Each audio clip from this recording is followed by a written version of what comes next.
மனுஷனுக்கு உண்டான புகழ்ச்சியே அவனுக்கு வருகிற சோதனை. And the praise that cometh to the man, and that is his trials. எங்க புகழ் வருதோ அங்க சோதனை வருதுன்னு அர்த்தம். And where you are having the greatness and you are praising, and there you have the trials.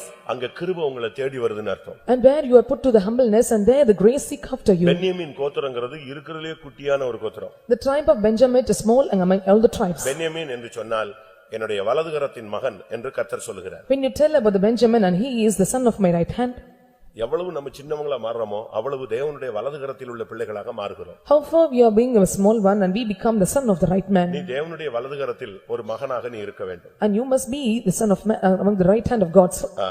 Son of my right hand அப்படினு கர்த்தர் உரிமை பாராட்டுறார். And the Lord must claim that he is the son of my right hand. என்னுடைய வலதுகரத்தில் இருக்கிற என்னுடைய பிள்ளை அப்படிங்கறாரு. And he says that and he is the son of my right hand. நீ யாருடைய கரத்தில் இருக்கிறாய்? And whom has your தேவனுடைய கரத்திலோ இல்லாவிட்டால் மனிதனுடைய கரத்திலோ இல்லாவிட்டால் பிசாசின் கரத்திலோ என்பதை நிதானிக்க வேண்டிய நேரம் இதுதான். And this is the time that you have to examine and discern whether you are in the hands of the Lord or in the hands of the enemy or in men. பார்வையிலும் சமுதாயத்தினுடைய பார்வையிலும் எல்லாருடைய பார்வையிலும் ஒரு சின்ன கோத்திரம், ஆனால் தேவன் அவனை தன்னுடைய வலதுகரத்தில் உள்ள ஒரு மகனாக கையில் வைக்கிறார். In the view of all the society and all the people, this tribe is considered as a little one and a least among all, but still the Lord keep them as a son of his right hand. தேவன் தன்னுடைய வலதுகரத்திலே எதை எடுக்கிறார்? And what the Lord takes in his right hand? அவருடைய வலதுகரம் பராக்கிரமம் செய்ய நமக்கு எல்லாருக்குமே தெரியும். And we all knows that the right hand shows the mightiness. ஆனால் தேவனுடைய வலதுகரத்தில் உள்ளவர்கள் யார்? And who were in the right hand of God? தேவனுடைய வலதுகரத்தில் உள்ளவர்கள் யார்? And who were in the right hand of God? வெளிப்படுத்தல் 2ஆம் அதிகாரம் 1ஆம் வசனத்தின்படி, according to book of Revelation chapter 2 verse 1, 7 நட்சத்திரங்களை தம்முடைய வலதுகரத்தில் அவர் ஏந்திக் கொண்டிருக்கிறார். And he was taking the 7 stars in his hands. ஆவிக்குரிய ஜீவியத்துல நட்சத்திரங்களை போல இருக்கிறவர்களை மட்டும்தான் தேவன் தன்னுடைய கையில ஏந்தி கொண்டு வருகிறதாக வேதம் சொல்லுகிறது. And the Bible says those who are found like stars in the hand, the Lord is holding them in their hands. பென்யமீன் கோத்திரத்தானாகிய கீசின் குமாரன். And he is the son of Kis, belong to the tribe of Benjamin. Keys அப்படினா என்ன அர்த்தம்? And what is the meaning of Kis? கீஸ்னு சொன்னா தலை வணங்குதல்னு அர்த்தம். And when we tell he is, and he is one who bows down his head. எந்த இடத்திலயுமே நீங்க தெய்வீகத்துக்கு தலை வணங்கணும். At any place, and you must bow down your head for divinity. சத்தியத்துக்கு தலை வணங்கணும். And you must bow down your head for truth. உலகத்துல ஒரு வார்த்தை சொல்லுவான், எதுக்கு தலை வணங்கணும்? In the world they used to say a word. Cinema கூட இருக்கு, நான் எல்லாம் பார்த்திருக்கேன். And even there is a cinema. நீதிக்கு தலை வணங்கு அப்படிமா. And you have to bow down your head for justice. ஆனா நீ சத்தியத்துக்கு தலை வணங்கணும். But you have to bow your heads down for truth. பெரியவங்களுடைய உங்களோட வயசு மூத்தவங்களுக்கு முன்பாக நீ தலை வணங்கணும். And those who are great in age and senior to you, you must bow down your head. உன்னை நடத்துகிறவர்களுக்கு நீ தலை வணங்கணும். You must bow down your head for the leaders. ஆவிக்குரியவர்களுக்கு நீ தலை வணங்கணும். And you must bow your heads down for the spiritual ones. பரிசுத்தவான்களுக்கு நீ தலை வணங்கணும். You must bow your heads down for your saints. இந்த வசனத்துக்கு நீ தலை வணங்கணும். You must bow your heads down for this word. கிறிஸ்துவின் அன்புக்கு நீ தலை வணங்கணும். You must bow your heads down for the Christ love. சிலுவைக்கு முன்பாக நீ தலை You வணங்கணும். must bow down before cross. பாருங்க அந்த பேருக்கு அர்த்தங்கள் எவ்வளவு தெளிவா இருக்குன்னு யோசிச்சு பாருங்க. You can see the clear meaning for this name. வலதுகரத்தின் மகனாகிய அந்த கோத்திரத்தைச் சேர்ந்த keys. And he is a Kis, belong to the tribe who is the right hand, son of right hand. ஒரு சிலர்லாம் தலை வணங்காது. And some heads will not bow down. அதனால தான் இஸ்ரவேல் ஜனங்கள் எகிப்திலிருந்து வரும்பொழுது ஒரு டைம்ல வரும்பொழுது கர்த்தர் சொல்றார், இவங்க எல்லாம் யாரு? வணங்கா கழுத்துள்ள ஜனங்கள்னு சொல்றார். So when the people of Israel they journey towards this Canaan, they said, and they are the stiff-necked people. அந்த கர்த்தருக்கு கொடுக்க வேண்டிய ஹானரை கொடுக்க மாட்டாங்க. The honor that they have to pay unto God, they will not pay. எப்பொழுது கர்த்தரை நீ மகிமைப்படுத்தலையோ அப்போ உன்னுடைய இருதயம் இருளடைந்து போய்விடும். When you glorify not, and your hearts will be darkened. ரோமர் 1:21 படி, according to Romans chapter 1 verse 21, அவரை துதியாமலும் ஸ்தோத்திரியாமலும் மகிமைப்படுத்தாமலும் இருந்து அவர்கள் சிந்தையிலே வீணரானார்கள், உணர்வில்லாத அவருடைய இருதயம் இருளடைந்தது. And they become vain in the imaginations, and the foolish becomes darkened, because they glorify him not and praise him not. உன்னை விட ஒரு வயசு பெரியவனா இருந்தாலும் அவங்களுக்கு நீங்க தலை வணங்கணும். If you sing it to his age, and you must bow your heads down for them. அது அம்மாவோ அண்ணனோ அக்காவோ மாமியாரோ மாமனாரோ அண்ணியரோ யாரா இருந்தாலும் உன்னை விட மூத்தவங்க அப்படின்னா நீ தலை வணங்கு. It may be father or mother or brother or sister, and they may be stranger, but if they are senior in age, and you must bow your heads down. அவன் விசுவாசி பரிசுத்தவான் அல்ல, வயதுக்கு நீ மதிப்பு கொடுக்கணும். And he is not a believer or a servant of God, you must give respect to their age. தீமோத்தேயுக்கு Pavul என்ன சொல்லி கொடுக்கிறாரு? And what Paul says to Timothy, உன்னை விட வயசுல மூத்தவனை கனம் பண்ணு. and you must honor one who is senior in age. உன் equal age உள்ளவங்களை சகோதரனாய் பாவித்துக்கொள். And they that are equal in age, and you have to consider them as a brother. முதிர் வயதா இருந்தா அவனை தகப்பனை போல கனம் பண்ணு. If they are old, and you must honor them as father and mother. 1 தீமோத்தேயு 5ஆம் அதிகாரம் முதல் 2 வசனம். 1 Timothy chapter 5 verse 1 and 2. முதிர் வயதுள்ளவனை கடிந்து கொள்ளாமல் அவனை தகப்பனை போலவும் பாலிய புருஷரை சகோதரை போலவும் முதிர் வயதுள்ள ஸ்திரீகளை தாய்களைப் போலவும் பாலிய ஸ்திரீகளை எல்லா கற்புடன் சகோதரிகளைப் போலவும் பாவித்து புத்தி சொல்லு. அப்படித்தான் பாவிக்கணும், அப்படித்தான் பார்க்கணும், அப்படித்தான் பழகணும். And you must be and must have the habitual action. You must practice with such practice. பாவித்து அப்படினா அப்படி உன் மனசுல கொண்டு வந்து நீ அவங்களோட இடைபெடு. And a con means that you have to take in your heart and likewise and you have to be mingled with practice with them. இதுதான் பைபிள் சொல்லி கொடுக்கக்கூடிய ஆலோசனை. And this was the counsel given by Bible. ஒரு சிலருக்கு தலை வணங்கவே வணங்காது. And for some the heads will not bow down. ஒரு சிலர் ஸ்தோத்திரமே பண்ண மாட்டாங்க. And some they will not utter praises. அப்படினு போவாங்க. And they say yes and they will move. நான் கூட அப்படி செஞ்சிருக்கேன், தப்புதான். Even I have done, it is wrong. ஆனா நீங்க பழைய ஏற்பாட்டுல பைபிள்ல படிச்சு பாத்தீங்கன்னா அவர்கள் தேவ சமூகத்தில் நின்று கைகளை குவித்து அப்படிலாம் பைபிள்ல இருக்கு. But according to the Old Testament we can see these people and they have found the presence of God and they bow their heads and hands together. நம்ம அப்படிலாம் கைகளை குவிச்சு தேவனை ஸ்துதிக்கிறோமா? Are we holding our hands together or are we praising him? நெகேமியா 8ஆம் அதிகாரம் 6ஆம் வசனத்தை பார்க்கும் பொழுது, when we look at the book of Nehemiah chapter 8 verse 6, Ezra தேவனை ஸ்தோத்திரித்தான். and Ezra started praising God. ஜனங்கள் எல்லாரும் தங்களை கைகளை குவித்து மறுமொழியாக ஆமென் ஆமென் என்று அவரை பணிந்து கொண்டார். And the people started to worship him to the ground by lifting up their hands. பென்யமீன் கோத்திரனாகிய கீசின் குமாரனாகிய சீமேயி, the son of Kish belonged to the tribe of Benjamin and he is Shimei. சீமேயி அப்படினு சொன்னா புகழ் பெற்றவன், ஃபேமஸ் அர்த்தம். And Shimei means and he is a familiar man. நீ உலகத்துல புகழ் பெற்றவனா இருக்க கூடாது, ஆவிக்குரிய ஜீவியத்துல புகழ் பெற்றவனாக இருக்கணும். And you may not be a world famous person but you must be famous in a spiritual life. உலகத்துல நீ புகழ் பெற்றவனா இருந்து என்ன பிரயோஜனம்? And what is the use you become a famous in world? நீ ஒரு ஸ்போர்ட்ஸ்லயோ இல்ல உலகத்திலயோ ஏதாவது பிரயோஜனம் இருக்கா? Is there any use to become famous in sports or in any other place? எனக்கு காசு கிடைக்கும், உலகத்துல கொஞ்சம் மதிப்பு மரியாதை கிடைக்கும், அவ்வளவுதான். You may get money and you become familiar and ஆனா ஆவிக்குரிய ஜீவியத்துல கர்த்தர் சொல்றாரு, நான் உன்னை ஃபேமஸா வைப்பேன்னு சொல்றாரு. But the Lord says in spiritual life and I will become you great. உன்னை விசேஷித்தவனாய் மாற்றுவது யார்? And who can make you as a marvelous one? ஆண்டவர் சொல்ல, நான் உன்னை விசேஷித்தவனா மாற்றுவேன். And I will make you a special. நான் உன்னை கனம் பண்ணுவேன். And I will honor you. Bible என்ன சொல்கிறது? What does the Bible say? நான் உன்னை கீர்த்தியும் புகழ்ச்சியுமாய் வைப்பேன். I will make you praise among all everyone. தேவனுடைய வார்த்தைகளை நீங்க விசுவாசிங்க. And you have to trust upon the word of God. சீமேயி அப்படினு சொன்னா புகழ் பெற்றவன், famous ஆனாள். And Shimei means a great or familiar or famous one. 2 கொரிந்தியர் 8ஆம் அதிகாரம் 18ஆம் வசனத்தை பார்க்கும் பொழுது, when we look at the book of 2 Corinthians chapter 8 verse 18, சுவிசேஷ ஊழியத்தில் எல்லா சபைகளிலும் புகழ் பெற்ற ஒரு சகோதரனை அவனோடே கூட அனுப்பி இருக்கிறோம். புகழ்ச்சி பெற்ற ஒரு சகோதரனை அனுப்பி இருக்கிறோம். and he who sent with them the brother who is of praise. அப்போ புகழ்ச்சி பெற்ற, எதுல புகழ்ச்சி பெற்றவன்? and who is praised among? பிசினஸ்லயா இல்ல டாப் போஸ்டிங்கா இல்ல ஹையான ஒரு பதவியா உயர்வா, எது? in business எதுல or அவன் புகழ்ச்சி பெற்றவன்? in business or top position, in what place and he was made praise? சொல்லுங்க, எதுல புகழ்ச்சி பெற்றவன்? ஊழியத்துல புகழ்ச்சி பெற்றவன். and he was made praise in the ministry. நீ உலகத்துல புகழ் பெற்று யாருக்கு பிரயோஜனம்? and what is the use you become a familiar or famous in the world? நம்ம பையங்கெல்லாம் ஒரு சிலர்லாம் உலகத்துல புகழ்ச்சி பெறணும்னு ஓடுறான். and some of our people and they run up to the world to become a famous. சரி, அதுதான் அவனுக்கு தொழிலுங்கும்போது அதை நம்ம விட்டு கொடுத்துறோம். it may be their business and we leave it.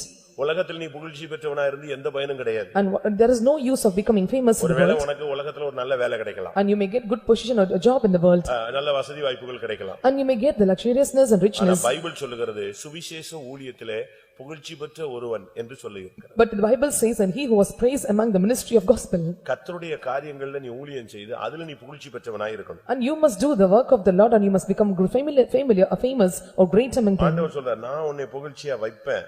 and the Lord says and I will make you great. நான் உன்னை மேன்மையா வைப்பேன். and I will exalt you. எனக்கு உன்னை மேன்மைப்படுத்த முடியும். and I have a consent to exalt ஆண்டவர் you. சொல்றார், நான் உன்னை கீர்த்தியும் புகழ்ச்சியுமாய் வைக்க எனக்கு சக்தி உண்டு. and the Lord says and I will make you fame and name and praise among all. இன்னைக்கு எத்தனை பேர் அப்படி விசுவாசிக்கிறீங்க? how many of you believe this? Zephaniah 3ஆம் அதிகாரத்துல பார்க்கும் பொழுது, when we look into book of Zephaniah chapter 3, Zephaniah 3ஆம் அதிகாரம் 20ஆம் வசனத்தை பார்க்கும் பொழுது, when we look into book of Zephaniah chapter 3 verse 20, அக்காலத்திலே உங்களை கூட்டிக் கொண்டு வருவேன், அக்காலத்திலே உங்களை சேர்த்துக் கொள்ளுவேன். உங்களை கண்காண நான் உங்கள் சிறையிருப்பை திருப்பும் போது பூமியில் உள்ள சகல ஜனங்களுக்குள்ளும் நான் உங்களை கீர்த்தியும் புகழ்ச்சியுமாக வைப்பேன் என்று கர்த்தர் சொல்லுகிறார். அதுக்கு முந்தின வசனம் சொல்லுது, புகழ்ச்சியும் கீர்த்தியும் உண்டாக செய்வேன். இந்த வசனம் சொல்லுது, உங்களையே நான் கீர்த்தியும் புகழ்ச்சியுமாய் வைப்பேன். and the before verse they says that I will make you great fame and name, but the following verse says I will make you a name, a praise among all the people. பென்யமீன் கோத்திரனாகிய கீசின் குமாரனாகிய சீமேயின் குமாரனாகிய யாவீர். and Jair the Semai the son of Semai the son of Kish and belonged to the tribe of Benjamite. யாவீர் அப்படினா என்ன அர்த்தம்? what is the meaning of Jair? வெளிச்சம், என்லைட் அப்படினா அர்த்தம். it's light. வெளிச்சத்தை அதிகரிப்பது, increasing the light or in enlightening இல்லாவிட்டா தெளிவுன்னு அர்த்தம். or clarity. அறிவில் தெளிவு அப்படிதான் யாவீர்னு அர்த்தம். Clearness and knowledge is called as Jair. ஒரு தேவனுடைய பிள்ளை இந்த மார்க்கத்துல வந்த பிறகு நீங்க தெளிந்த புத்தி உள்ளவங்களா இருக்கணும். A child of God after coming to this religion and they must be of sober mind. அபிஷேகம் பெற்றாச்சு, Got an நல்ல anointing சபைக்குள்ள and வந்தாச்சு, came to the better church நல்ல அந்நிய பாஷை பேசுறோம், and started to speak good நல்ல tongues. ஜெபம் பண்றோம், We pray well, நல்ல உபவாசம் we எடுக்கிறோம். fast well, ஆனா நீங்க குழப்பமே அடையக்கூடாது. but you should not be confused. Bible என்ன சொல்லுது? What does the Bible say? நீங்க எந்த விதத்திலயும் குழப்பம் அடையக்கூடாது. And you should not be confused in anything. ஆவிக்குரிய ஜீவிதத்துல வந்துட்ட பிறகு After coming to the spiritual life, உங்களுக்குள்ள சரியான அபிஷேகத்தில் தெளிவு உண்டாகணும். and there must be proper anointing, clarity in proper anointing. என்ன சொல்லுகிறது? What does it say? தேவன் நமக்கு பயமுள்ள ஆவியை தராமல் And the Lord giveth not the spirit of fear, பலமும் அன்பும் உள்ள but the spirit of love, sound love and mind. என்ன ஆவியை கொடுத்திருக்காரு? And what spirit is given to us? தெளிந்த புத்தியுள்ள ஆவியை கொடுத்திருக்காரு. And he has given us a sound mind to us. உனக்கு புத்தியில குழப்பமே வரக்கூடாது. There should not be any confusions in your knowledge. கல்யாணம் கட்டி 20 வருஷம் பிறகுதான் ஏன் கல்யாணம் கட்டினாமா? எப்படி? After marriage, getting 20 years and they say, why did you marry? இவள கல்யாணம் கட்டி இருக்க கூடாதோ? And I should have married her, இல்ல இவரை கட்டி இருக்க கூடாதோ? or I could have married her. அதே மாதிரி ஒரு சில ஊழியத்துக்கு வந்து 12 வருஷம் 20 வருஷம் கழிச்சு இந்த ஊழியத்துக்கு நான் வந்திருக்க கூடாதோ? அப்படிமா? After coming to 12 or 20 years in the ministry and they say, and it should not come to the ministry. அதுதான் உனக்கு தெளிவு இல்லன்னு அர்த்தம். And that is what, there is no clearness for you. உனக்கு புத்தி தெளியணும், தெளிவா இருக்கணும் எப்பவுமே. Your understanding should be clear always. அபிஷேகம் பெற்றவன் குழம்பவே மாட்டான். And he who is anointed will not be confused. அவனுக்கு தெளிவா இருப்பாங்க. He will be clear ஏன்னா always. நான் விசுவாசிக்கிறவர் இன்னார் என்று அறிவேன். I know whom I have believed, என்னை அழைத்தவர் உண்மையுள்ளவர். and he who calleth me is faithful.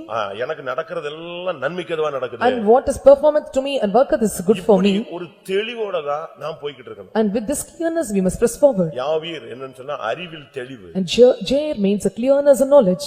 இவங்க பையன் தான் யாரு? And whose son is? யாரு? மொர்தெகாய். And he is a son of Mordecai. இந்த மொர்தெகாய்க்கு அவங்க அப்பா பேர் வைக்கும்போது மொர்தெகாய்னு வச்சிட்டாரு. அப்படின்னா என்ன அர்த்தம்? சின்ன பையன் அப்படின்னு அர்த்தம். He named him as Mordecai, the name meaning is a small and little one. மொர்தெகாய் என்கிற ஒரு யூதன் இருந்தான். And there was a Jew called Mordecai. யூதன். And he was a Jew. Starting பென்யமீன் சொல்லுது. இப்போ யூத குலத்துக்கு வந்து ஜாயின் பண்ணியாச்சு. In the beginning and he said it is a Benjamin and he came to the tribe of Benjamites. ஆவிக்குரிய ஜீவியத்துல வந்துட்ட பிறகு நீ ஒரு யூதன். After coming to the spiritual life and you are a Jew. யூதன் சொன்னா யூதா அப்படினா துதின்னு அர்த்தம். Jew or Judah means praise. இல்லாவிட்டா பிரமாணம் உள்ளவன் அர்த்தம். Or he who is having a law. யூதா அப்படினா கொண்டாடப்படுகிறவன் அப்படின்னு அர்த்தம். And Judah means and he is to be celebrated. எப்பொழுதுமே நீ உனக்குள்ள ஒரு மகிழ்ச்சி, ஒரு துதி, எப்பொழுதும் நீ ஒரு பண்டிகை ஆசரிக்கிற மாதிரி இருக்கணும், சந்தோஷமா இருக்கணும். And you must be the one who was connecting the feast and with joy and with gladness and happiness. சபைக்கு ஒரு மேன்மை உண்டு. And there is excellency for the church. அது ஒரு சிறியவனை பெரியவனாய் மாற்றும். And it will make the small a great. அதான் சர்ச்சினுடைய மேன்மை. And that is the greatness of the church. ஒண்ணுமே இல்லாதவனை டாப்புக்கு கொண்டு போய் நிப்பாட்டுறதுக்கு யாருக்கு சக்தி உண்டு? சர்ச்சுக்கு உண்டு. Church is having the power to bring a person to the top position who is of nothing. பாருங்க, ஒண்ணுமே இல்லாதவன் தான் ஒரு சாதாரண மனுஷன், அடிமை, சிறை கைதி, அந்நியன், இப்படிலாம் அவனுக்கு வரிசையா சொல்லிக்கிட்டே போலாம். And he is a slave and he is accused in the prison and he is a stranger. We can keep on saying all these. எந்த விதத்திலயும் அவன் குவாலிஃபைடு பர்சனே கிடையாது. And he was not qualified to any extent. தானியேலை போல ஒரு qualified பர்சனா கிடையாது. And he was not Daniel who was qualified. கதவு திறக்கிறதுக்கு தான் அவனுக்கு தகுதி இருக்கு. And he had only a quality to open the door. Select பண்ணி கொடுத்த வேலை என்னது? And what is the selected job for him? சொல்லுங்க. செலக்ட் பண்ணி அவனுக்கு கொடுத்த வேலை என்னது? And what is the job selected to him? கதவை திறக்கணும், கதவை போடு. Opening the gate and closing the door.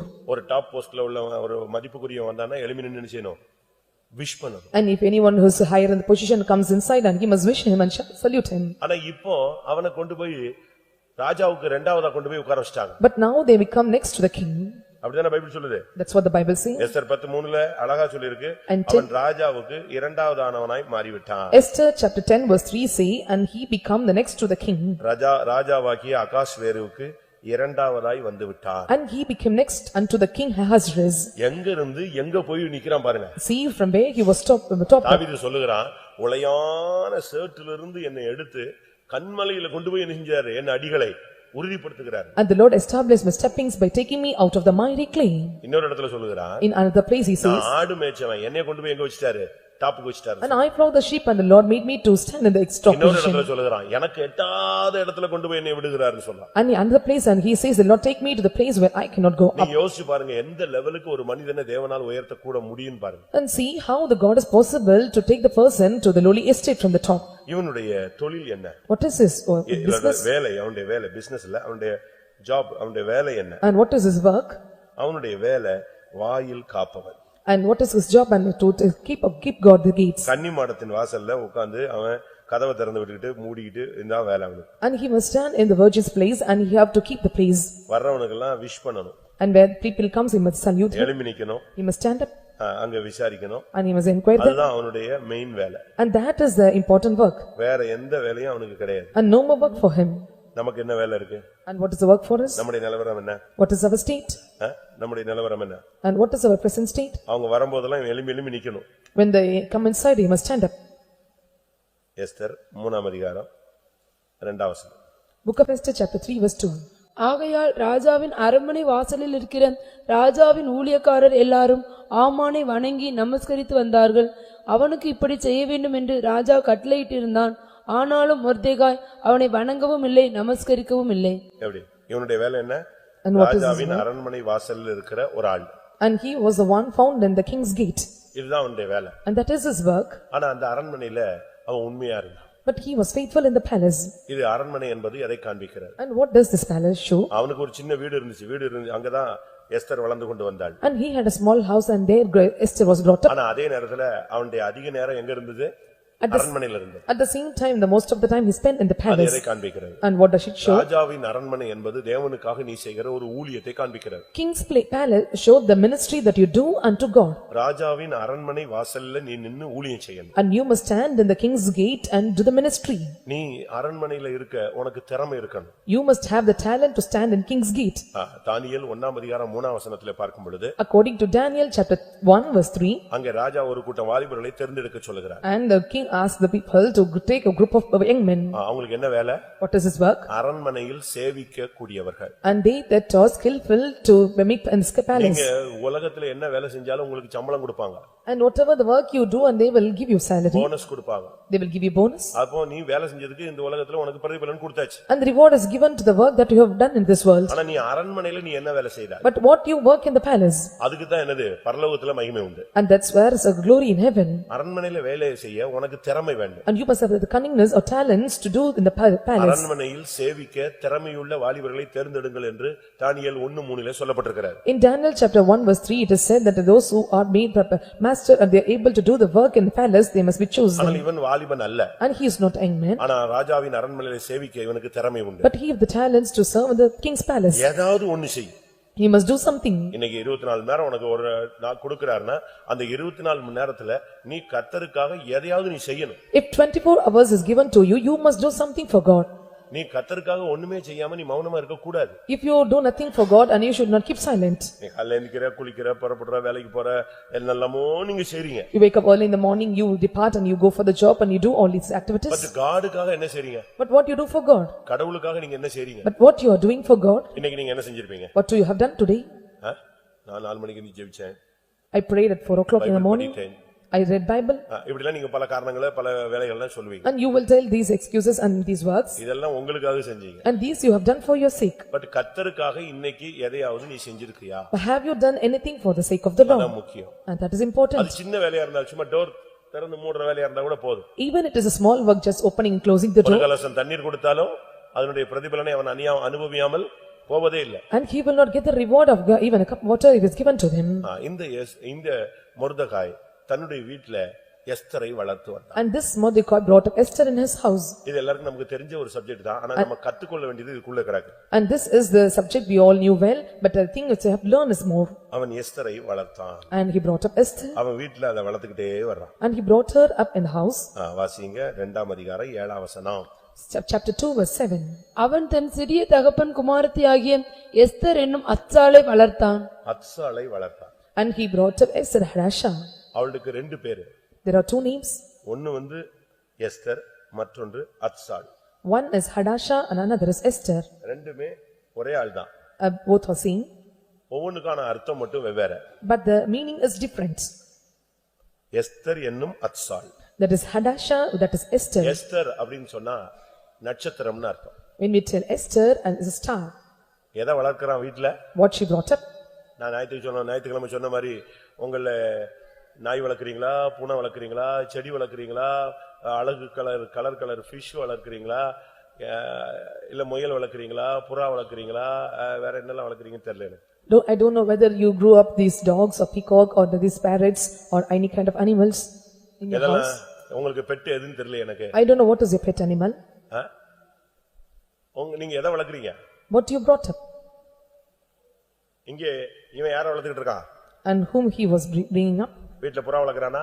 And he was is taking his இல்ல லவ் dogs. பேர்ட்ஸ் வளர்த்துக்கிட்டு இருக்கானா? Or he is carrying the lovebirds. என்ன வளர்த்துக்கிட்டு இருந்தான்? What he cared.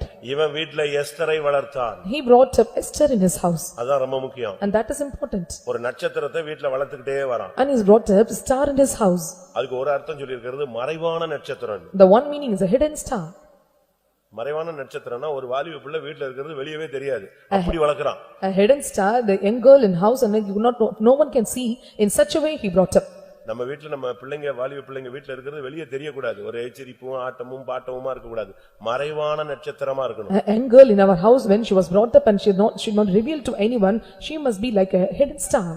நம்ம வீட்ல இருக்கிறது வெளியே பாட்டு சத்தம் கேட்கலாம், துதியின் சத்தம் கேட்கலாம். வீட்ல ஜெபிக்கிறாங்க அப்படின்னு சண்டை போடுறது, சிரிக்கிறது, விளையாடுறது, ஒரே இந்த ஹோம் தியேட்டரை வச்சுக்கிட்டு வால்யூமை கூட்டிக்கிட்டு ஆடுறது இதெல்லாமே பெந்தேகோஸ்துக்கு ஆகாது. Praising and singing voice can be heard from the house, but not any kind of celebration or any kind of rejoicing or dancing, and such a voice should not hear outside. நட்சத்திரத்தை வளர்த்தல் என்பது மணவாட்டியை வளர்த்தல் என்று அர்த்தம். Bringing up the star means it is bringing up the bride. இந்த Esther தான் ராஜஸ்திரியா நிசீரா மாறா. And this Esther become a queen. உனக்குள்ள மறைவாக ஒரு மணவாட்டி உருவாக்கப்பட்டு கொண்டே இருக்கணும். நீ அவளை வளர்த்துக்கிட்டே வரணும். There must be hidden bride inside you. You must bring up and you must grow up. அப்படிதானே சரிதானா? Is it correct? இந்த நட்சத்திரம் யுத்தம் பண்ணும். The star will battle. நியாயாதிபதிகளை நீங்க பார்க்கும் பொழுது When you look into the book of Judges, நட்சத்திரங்கள் தங்கள் அயனங்களிலிருந்து போராடின என்று 5:20 சொல்லுகிறது. and Judges book chapter 5 verse 20 says, and the star and it was fought out in his courses. அப்படினா என்ன அர்த்தம்? What does it mean? ஒரு ஜெப வாழ்க்கையை உனக்குள்ள வளர்த்துக்கிட்டே வரணும். You must bring up the prayer life in you. உனக்குள்ளேயே மறைந்திருக்கிற ஒரு ஜெப வாழ்க்கை வெளியே தெரியாத அளவு உள்ளுக்குள்ள மிட்நைட் காலையில அதிகாலையில கிடைக்கிற நேரத்துல எல்லாம் நீ அறை விட்டு பூட்டி கொண்டு அந்த ரங்கத்துல உன்னுடைய பிதாவை நோக்கி கதறிக்கொண்டே இருக்கணும். You must close your chamber and you must call unto the Father in the secret places. You must call unto him. The hidden prayer life must be in you, that should not be revealed outside. நீங்க எத்தனை பேரை வளர்க்கறீங்க? And how many are growing this? ஜெப வாழ்க்கையை வளர்க்கறீங்களா? Are you growing your prayer life? ஒரு மணவாட்டியின் வாழ்க்கை உனக்குள்ள வளர்ந்துகிட்டே இருக்கா? Is the life of bride life is growing in you? தானியேலின் புத்தகங்களை பார்க்கும் பொழுது When we look into the book of Daniel, அநேகரை நீதிக்கு உட்படுத்துறவர்கள் நட்சத்திரங்களைப் போல பிரகாசிப்பார். and they that are making the righteous and they will shine like a star. ஒரு தேவனுடைய பிள்ளை அநேகரை நீதிக்கு உட்படுத்த வேண்டும். And the child of God and they must bring enemy unto the righteousness. 12ஆம் அதிகாரம் 3ஆம் வசனத்துல பார்க்கும் பொழுது When we look into 12 verse 3, அநேகரை நீதிக்கு உட்படுத்துகிறவர்கள் நட்சத்திரங்களைப் போல பிரகாசிப்பார்கள். and they that are bringing them to the shine as firmament as stars in righteousness. அது என்ன நீதிக்கு உட்படுத்தும் நட்சத்திரங்கள்? And what are those stars as righteousness? அதுதான் ஆத்துமாக்களை நீங்கள் பிடிப்பது. And that is gaining the souls. ஆத்துமாக்களை நீங்க எவ்வளவு பேரை ரட்சிப்புக்குள்ள கொண்டு வரீங்களோ அவ்வளவுக்கு அவ்வளவு உங்களுக்கு பரலோகத்துல மகிமை. And how far you are bringing the souls unto salvation, to that extent you will receive reward in heaven. போகிற உலக பொருளாலே ஆத்துமாக்களை, நண்பர்களை, சிநேகிதர்களை சம்பாதியுங்கள். And you must gather up the souls and friends because of this unperishable things of this world. கர்த்தர் உன்னை இந்த கடைசி நாட்கள்ல கொண்டு வந்ததுக்கு காரணம் உன்னை ரட்சித்தது மாத்திரமல்ல, உன்னை ஒரு வேட்டைக்காரனா கொண்டு வந்திருக்கிறார். And the reason the Lord brought you in this last days, the Lord brought you as a hunter. நான் திரும்பவும் சொல்றேன். Once again I repeat. ஆதி அப்போஸ்தல காலம் மீன் பிடிக்கிற காலம். The early apostolic period is catching the fish. அப்பொழுது நான் अनेक மீன் பிடிக்கிறவர்களை அழைத்து அனுப்புவேன், அவர்கள் என்ன செய்வார்கள்? உங்களை பிடிப்பார்கள். ஆனா அப்போஸ்தல காலத்தினுடைய முடிவு உன்னை மீன் பிடிக்கிறவனா அவர்களை வேட்டைக்காரனா கொண்டு வரார். I will bring you as many catchers of fish to bring the souls, but the last days of the apostolic period is the Lord will make you as a hunter. மீன் பிடிக்கிறதுங்கிறது தூண்டி போடுறது, வலை போடுறது, அப்படியே ஆத்துமாக்களை மெல்ல மெல்ல மெல்ல சேர்க்கிறது. ஆனா வேட்டையாடுறதுன்னு இல்ல, வைராக்கியமா அந்த டைமுக்குள்ள நீ வேட்டையாடி ஜனங்களை வேட்டையை கொண்டு வரணும். Catching the fish you must spread the nets and you must take all the fishes, but hunting you have to spread the nets and make many souls. Jeremiah 16:16. Book of Jeremiah chapter 16 verse 16. நீ ஒரு வேட்டைக்காரன். You are a hunter. இதோ நான் மீன் பிடிக்கிற அநேகரை அழைத்து அனுப்புவேன், இவர்கள் அவர்களை பிடிப்பார்கள். அதற்கு பின்பு வேட்டைக்காரராகிய அநேகரை அழைத்து அனுப்புவேன், இவர்கள் அவர்கள் எல்லா மலைகளிலும் எல்லா குன்றுகளிலும் கன்மலைகளின் வெடிப்புகளிலும் வேட்டையாடுவார்கள். இதுதான் இப்போ இருக்கிற கடைசி காலத்துல அப்போஸ்தல காலத்தினுடைய முடிவு. வருகையின் காலத்துல ஒரு ஊழியக்காரனை மீன் பிடிக்கிறவன் அல்ல, வேட்டைக்காரனா கொண்டு வராரு. And this is the end of the apostolic period, and the Lord did not bring the people as the fishers catchers of fish, but the Lord makes them as a hunter. நான் மீன் பிடிக்கிறவர்களை அழைப்பேன், அவர்கள் பிடிப்பார்கள். பின்பு நான் யாரை எடுப்பேன்? வேட்டைக்காரனை கொண்டு வருவேன். I will send many fishers to catch the fish, but at the last I will send many hunters. மலைகளில், குன்றுகளில், கன்மலையின் வெடிப்புகளில். And they that are in every hill and out of the holes of the rocks and mountain.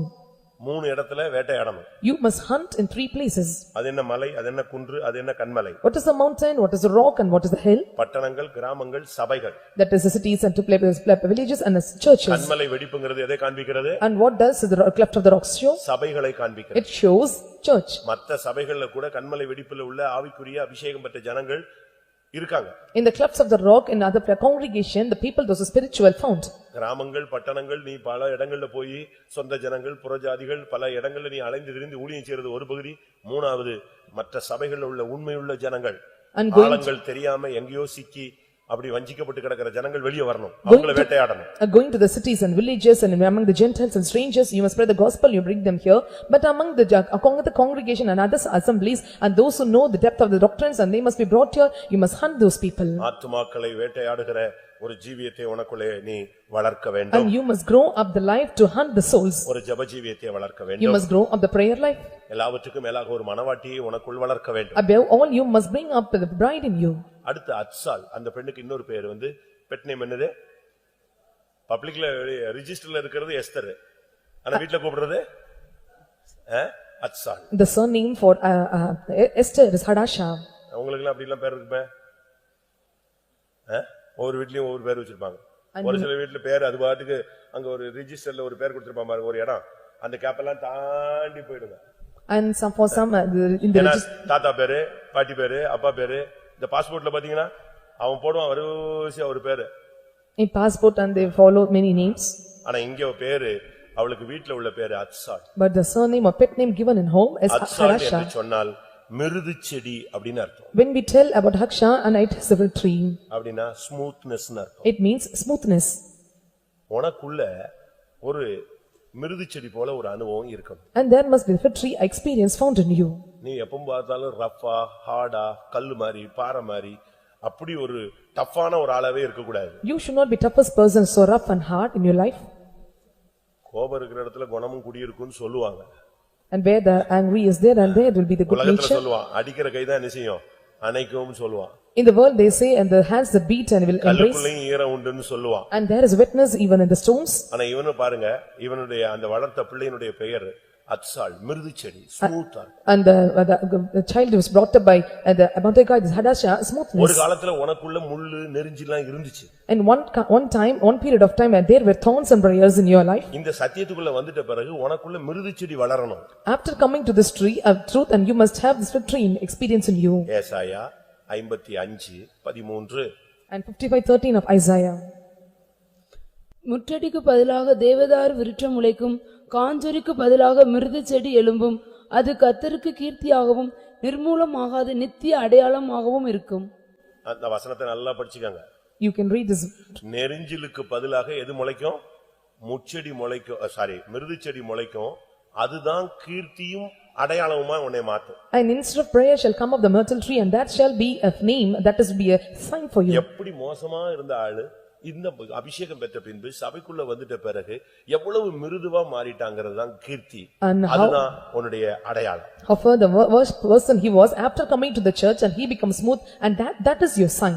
அதை விட்டுவிட்டு சபைக்குள்ள போன பிறகு கூட இவன் இப்படி தான் இருக்கான்னா அதுதான் அடையாளம். And leaving it after coming to the church and still he sees the nature and that is his sign. அப்படி வரவே கூடாது. And he should not come like that. நீ மிருது செடியா மாறினாதான் உன்னை வைத்து ஆலயத்தை கட்ட முடியும். If you become a myrtle tree and the Lord can build up temple through நீ you. மிருது செடியா இருந்தாதான் உனக்குள்ள தூதர்கள் உலாவ முடியும். If you are a myrtle tree and angels can move in you. நெகேமியா 8ஆம் அதிகாரம் 15ஆம் வசனத்தை பார்க்கும் பொழுது ஜனங்கள் பண்டிகைகளை ஆசரிக்கும்படியாக கூடார பண்டிகைக்கு அவர்கள் ஆயத்தப்படுத்தும் பொழுது மிருதுச் செடிகளை வைத்து கூடாரம் போட்டார்கள். And according to Nehemiah chapter 8 verse 15, when they were taking over the feast and they constructed this tents with myrtle branches. சபையை கட்ட, ஜீவியத்தை கட்ட, பரிசுத்தத்தை கட்டி எழுப்ப, விசுவாசத்தை கட்டி எழுப்ப நீ ஒரு மிருதுச் செடியாக உனக்குள்ளே வளர்க்க. To build up your church, build up your congregation, build up the faith, and you must be a myrtle tree and grow up these trees in you. அடுத்ததாக சகரியா 1ஆம் அதிகாரம் 8, 10, 11 இந்த வசனங்களை பார்க்கும் பொழுது When we look at the book of Zechariah chapter 1 verse 8, 10 and 11, அங்க என்ன சொல்லி இருக்கிறது? and what it is mentioned, மிருதுச் செடி உனக்குள்ள இருந்துச்சுன்னா அங்க தேவ தூதர்கள் உலாவுவார்கள், and வருவார்கள். if there is a myrtle tree in you, and angels of God will move in you. மிருதுச் செடிகளுக்குள்ளே கர்த்தருடைய தூதன் நின்றான். And the angels stood among the myrtle trees. உன்னுடைய வாழ்க்கை ஸ்மூத்தா மாறிடுச்சு அப்படின்னு சொன்னாலே கர்த்தருடைய செயல்கள் அங்க நடக்கும். If your life becomes smooth and the work of the Lord will be performed in you. இன்னைக்கு எப்படி நம்ம இருக்கிறோம்னு நீங்களே யோசிச்சு பாருங்க. You examine and see how you are. அவன் அந்த அத்சாளை, அந்த எஸ்தரை குமாரத்தியாக எடுத்துக்கொண்டான். And he took Esther the Hadasha as daughter. அதுதான் அவனுடைய speciality. That is his speciality. அவளை வேற யாருமாக எடுக்கல. And none was taken. அவளை எப்படி எடுத்துக்கொண்டான்? How he took? எஸ்தர் 2:5 படி According to Esther chapter 2 verse 5. அவளை தன் குமாரத்தியாக எடுத்துக்கொண்டான். And Mordecai took her as a daughter. நீ ஒவ்வொருவரையும் குமாரத்திகளா தான் எடுக்கணும். You have to take everyone as your sons and daughters. அப்படிப்பட்ட ஒரு ரிலேஷன்ஷிப் தான் உனக்கு இருக்கணும். You must maintain such a relationship. இப்போ இந்த மொர்தெகாயினுடைய ஸ்டைலுக்கு நம்ம அடுத்த பகுதிக்கு வருவோம். Now we can see the other part in the next style of Mordecai. Esther 2ஆம் அதிகாரம் 10ஆம் வசனத்தை பார்க்கும் We பொழுது look into the book of Esther chapter 2 verse 10. அங்கே மொர்தெகாய் அவளுக்கு ஒரு டீச்சிங் பண்றான். And Mordecai gave her teaching to her. வாசி. எஸ்தரோ வென்றால் தன் குலத்தையும் தன் பூர்வத்தரத்தையும் அறிவிக்காதிருந்தால் மொர்தெகாய் அதை தெரிவிக்க வேண்டாம் என்று அவளுக்கு கற்பித்திருந்தான். சபைக்குள்ள வந்துட்ட பிறகு உன்னுடைய குலம், கோத்திரம், ஜாதி இதெல்லாமே வெளியவே தெரியக்கூடாது. After coming to the church, your caste, your kindred, your nation, nothing should be revealed outside. Pavul என்ன சொல்றாரு? What does Saint Paul say? யூதனுக்கு நான் யாரா இருப்பேன்? யூதனுக்கு நான் யூதன். I am a Jew for the Jew. கிரேக்கனுக்கு நான் கிரேக்கன். I am a Greek for the Greek. அப்படிதான் நம்ம லைஃப்ல இருக்கணும். Our style must be like this in life. வேலூருக்கு வந்தாச்சா வேலூர் தான். After coming to Vellore, you are Vellore. அவ்வளவுதான். That's it. நான்லாம் மீனவர்கள் மத்தியில ஊழியம் செஞ்சிருக்கேன். I ministered in midst of the 99% அங்க மீனவர்கள் தான். 99% of fishermen. நான் அவங்க கூடயே தான் இருப்பேன். I will be with them always. அவங்க வீட்ல போய் சாப்பிடுவேன். I will eat in their home. உள்ள நுழையிறதுக்கே இவ்வளவுதான் இருக்கு கதவு, அதுக்குள்ள நுழைஞ்சிடுவேன். A small door, but I will enter inside. போனீங்கன்னா கருவாட்டு நாத்தம் பயங்கரமா இருக்கும். When I enter inside, the smell of a dry fish will be like anything. I could not sit. அவங்க கூடயே நான் உட்கார்ந்திருப்பேன். I will sit with him. அவங்க கூட மீன் பிடிக்க போவேன். I will go and catch fish with them. அவன் மீன் பிடிப்பான். And he will catch fish. அங்கேயே பொரிச்சு கொடுப்பான். And he will fry me there itself. அங்க உட்கார்ந்து சாப்பிட்டு அவங்க கூடயே கடல்ல குளிச்சிட்டு திருப்பி வருவேன். I will eat there and I will take bath and I come back. அவன் வீட்லயே ஜெபம் வைப்பேன். I will oft conduct அங்க prayers. போய் ஊழியம் வைக்கிறது. I will conduct ministries. அதனால அவனுக்கு நான் அங்கெல்லாம் ஒரு சின்ன இடம். It was a very small place. வெளிய போனேன்னா ஒரு ஏரியால ஒரு 20 வீடு இருக்கும். If I go out to the faith home in one particular area, there will be 20 houses. நான் வெளிய வரன உடனே 2-3 பையங்க வந்துருவாங்க. When anyone see me or coming outside, 2 or 3 boys will come. வீடெல்லாம் ஒரு 100 அடி 50 அடிக்குள்ளேயே தான் இருக்கும். And the houses will be 100 to 50 feet. இந்த வீடு விசிட் பண்ணிட்டேன்னா அந்த வீட்ல உள்ள பையன் பிரதர்ஸ் அவ்வளவு என் பின்னால வந்துருவான். இப்படியே நான் ஒரு 18 வீடு முடியும் போது ஒரு 60 பேர் வந்துருவான். 60 பேரும் திருப்பி நான் ஃபெய்த் ஹோம் நடந்து வரும்போது ஃபுல்லா எங்க தான் வருவா? என் பின்னால 60 பேர் வந்துகிட்டே இருப்பான். வந்து நான் ஃபெய்த் ஹோம்ல உள்ள வந்து என்னை விட்டுட்டு திருப்பி 60 போவோம். ஒரு ஊர்ல உள்ள அந்த கிராமத்துல உள்ள அவ்வளவு பேரும் பாப்பான். And most of the people in the villages, they will come after when I visit, when I be completing the visiting after 18 houses, all the members of the family, they will come and drop me the faith home, then they will return back to their houses. அப்ப நான் இருக்கும்போது அந்த ஏரியால cycle கூட கிடையாது. நடந்து தான் போணும், போட்டிங்ல தான் போணும். When I ministered there and there was no more cycle and I have to go by walking and by boating. இப்ப எல்லா வசதி வந்துச்சு, கார்லாம் அந்த ஃபெய்த் ஹோம்க்கு வந்துருச்சு. But there was no facilities and car is given to the faith home. ஆனா அப்போ அந்த ஜனங்கள் அப்படிதான். But the people condition present state was there like that. வீடுகளுக்கு போனா அப்படியே கேக் அதெல்லாம் கொடுக்க மாட்டாங்க. அவங்களுக்கு ஸ்டைல் அப்பளம் பொரிச்சு கொடுப்பான். And they will not offer cakes and they will give this puppet. அப்பளம் பொரிச்சு கொடுப்பான். அது என் கூட 40 பேர் இருப்பானே ஒட்டகம். இது எல்லாருக்கும் கொடுத்து பொரிச்சு சாப்பிட்டு அடுத்த வீட்டுக்கு போகணும். அடுத்த வீட்டுல இன்னொன்னு கொடுப்பான். இப்படியே நான் முடிச்சு ஒரு நாள் விசிட்டிங் முடிச்சு வந்தேன்னா 60-70 பேர் என் பின்னால வந்துகிட்டே இருப்பான். நான் பேசிக்கிட்டு போவேன். ஊர்ல உள்ள அவ்வளவு மீனவரும் பாப்பான். And they fry the puppet and give it to me, and after completing my visiting and all the members of the villages will come back after me. அந்த ஜனங்கள் அப்படி அந்த ஜனத்துக்கு அவன் மேக்ஸிமம் என்னைய எப்படி தான் எடுத்திருந்தாங்க? நான் ஒரு மீனவர் தான் வச்சிருந்தான். In Maximum and they considered me as a fisherman. நீ அப்படி மாறணும். You must be changed like that. அதனால தான் அவன் சொல்றான், நீ பூர்வோத்திரத்தையும் எதையும் சொல்லிடாத, உன் குலத்தையும் கோத்திரத்தையும் இந்த கதை குடும்ப கதை எல்லாம் பேசாதேன்னு சொல்றான். And he was teaching Esther, and you should not speak about your kindred, your native thing, and you should not charge about anything. அவனுடைய டீச்சிங் அதுதான், நீ அதை சொல்லாத. That is his teaching, you should not show forth anything. Don't speak about அந்த it. சப்ஜெக்டே நீ எடுக்காத. Don't open that subject. நீ யாருன்னு யாருக்குமே தெரியக்கூடாது. No one should know that who you are. அப்படி ஒரு பிராக்டிஸ் நமக்குள்ள இருக்கணும். And such a practice we should have. நாம யாருன்னு தெரிஞ்சிருச்சுனாலே ஆட்டோமேட்டிக்கா இனம், சொல்லுங்க தமிழ்நாட்டு பழமொழி, இனம் இனத்தோடு என்ன செய்யும், ஆட்டோமேட்டிக்கா நீ சாப்பிட்ட இடத்துல வந்துருவான், பிரதர் எப்படி இருக்கீங்க, அப்படியே இழுத்து இழுத்து கடைசியில சபையில ஒரு 7-8 குரூப் வந்துருவான். And when the people know that who you are, that the feathers of flock together likewise, and everything will come and join with you, and people will come and make with you. ஞானஸ்நானத்துல பாவத்துக்கு மரிக்கும் போதே ஜாதிக்கு நீ மரிக்கணும். And when you are die in water baptism, you must die into your caste. நான் அப்படிதான் பிரசங்கம் பண்றேன். And that is what I preach. ஆண்டவர் ஆபிரகாமை ஃபர்ஸ்ட் கூப்பிட்ட உடனே When the Lord முதல்ல சொன்ன வார்த்தை என்னது? ஆதியாகமம் 12:2. When the Lord called Abraham first, and what is the first word uttered to Abraham? 1:2 வாசிங்க, 1 வாசிங்க. கர்த்தர் ஆபிரகாமை நோக்கி, நீ உன் தேசத்தையும் உன் இனத்தையும் உன் தகப்பனுடைய வீட்டையும் புறப்பட்டு போ, நான் தகப்பனுடைய வீட்டையும் புறப்பட்டு போவா. உன் தகப்பனுடைய வீட்டையும் விட்டு புறப்பட்டு. தமிழ் தெளிவா இருக்கணும். பைபிள் சொல்லுகிறது, முதல்ல உன் தேசத்தை விடு, இரண்டாவது இனத்தை விடு, மூணாவது தகப்பன் வீட்டை விடு. இவன் தான் விசுவாசி. The Bible says, get thee out of thy country, from thy kindred and from father's house. ஆனா நீங்க சொல்லுவீங்க, திருப்பி ஆபிரகாம் எங்க போய் பொண்ணு எடுத்துட்டாரு? என் இனத்தார் இடத்துக்கு போய். அங்கதான் ஆபிரகாம் ஃபெயிலியர் ஆனா, அதனாலதான் ஆபிரகாம் சாவுல இஸ்மவேல் வந்து நின்னான். And Abraham failed in the place where he was ஜாதியை taking the bride. விடாத ஆபிரகாமை மரணத்துல இஸ்மவேல் வந்ததுக்கு காரணம் என்னது? நீ இனத்தை விடல, ஜாதியை விடல. சாகும்போது யார் வந்து நிப்பா? லாஸ்ட் ஆள் வந்து நிப்பான். And if you do not leave the kindred of the last person, an enemy will come and stand before you. அங்கதான் ஆபிரகாம் செஞ்ச பெரிய தவறு. முதல் அவனை கூப்பிட்ட உடனே தேசத்தையும் இனத்தையும் தகப்பன் வீட்டை விடுன்னு பொண்ணு பார்க்கும்போது மட்டும் கரெக்டா எங்க போயிட்டாங்க? என் இனத்தார் இடத்துக்கு போய், என் தேவன் உனக்கு அதை செய்வார் இதை செய்வார், ஒட்டகத்துல எல்லாம் ஒட்டகத்துக்கு தண்ணி கிண்ணி எல்லாம் கிடைச்சது, பொண்ணு எல்லாம் கிடைச்சது, கரெக்ட் தான். ஆனா புறப்பட்டு அனுப்பி விடுன்னு சொன்ன இஸ்மவேல் எங்க வந்துட்டான்? ஷாவு அன்னைக்கு கரெக்டா வந்து சாத்தான் நிக்கிறான், இஸ்மவேல் நிக்கிறான். அடக்காராதனையில யார் நிக்கணும்? ஈசாக்கு மட்டும்தான் நிக்கணும். நின்னது யாரு? இஸ்மவேல் நின்னான். And the Lord said, you must get thee out of the kindred, but he was looking after the kindred to look after the bride. But at last what happened at the end of that point? And Ismail came, but Ismail should not stand in the place, but நீ Isaac உன் must இனத்தை be விடல. you அதனால ஆகார் இனத்தோடு நீ இணைந்த, எகிப்தியரோடு அடிமையோடு நீ இணைந்தாய். அந்த சாட்சி வந்து நிக்குதுங்க. And you are not mingled with Isaac, but you have made with Hagar, and that is your testimony at last. அதனால யாராவது ஆபிரகாம் போல இனத்தார்ல போய் பெண் எடுத்தேன்னு சொல்லி வசனத்தை பிடிச்சிட்டு ஏன்டா வந்துறாரு. So you should not take the verse by saying that Abraham did so by taking up the kindred. அவன் சொல்றான், நீ உன் பூர்வோத்தரத்தை சொல்லாதே. And he says, and you should not show forth your kindred. இப்ப நம்ம பெண்டிகாஸ்ட்ல பாத்தீங்கன்னா பயோடாட்டா கல்யாணத்துக்கு அடிக்கும்போது அது ரொம்ப தெளிவா அடிக்கிறாங்க. இப்போ அது முந்திலாம் பயம் இருந்துச்சு, இப்ப பயமே கிடையாதுங்க. Our Pentecostal people, when they were publishing this biodata, they were very clear in mentioning all the aspects. Pastor லூக்கா கெல்லிஸ் போன உடனே சொல்லிட்டாரு, எவனாவது ஜாதி பார்த்து கல்யாணம் கட்டுறேன்னா ஒருத்தனும் பொண்ணு பையன் தேடி ஏன்ட்ட வரப்படாது. And Pastor Luca said that one who was coming after the marriage seeking after the caste, and they should not. நான் பாக்குறேன், நான் சொல்றதை கேட்டிக்கோ. And if you leave all these and whatever the bride which he show you, you must make in marriage.